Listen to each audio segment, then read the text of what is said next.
Iran diam-diam memperbaiki beberapa situs-situs nuklir utama di tengah konflik dengan Amerika Serikat. Bahkan Iran turut memperbaiki beberapa fasilitas rudal balistik yang rusak akibat serangan tahun lalu.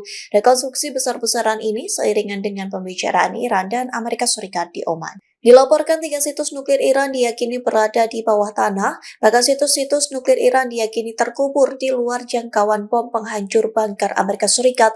Para analis yang memantau perkembangannya melalui citra satelit.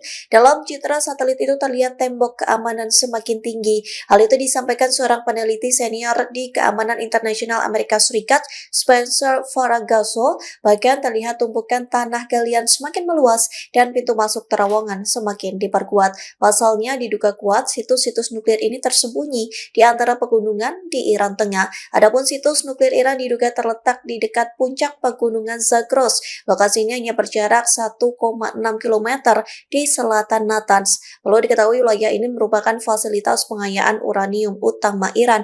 Menurut laporan tersebut, jika Amerika Serikat menyerang, Iran kemungkinan akan balas dendam. Serangan balasan itu dilakukan Iran dengan rudal balistik ke arah Israel. Tak hanya itu, Iran juga akan menyerang aset-aset Amerika Serikat di Timur Tengah.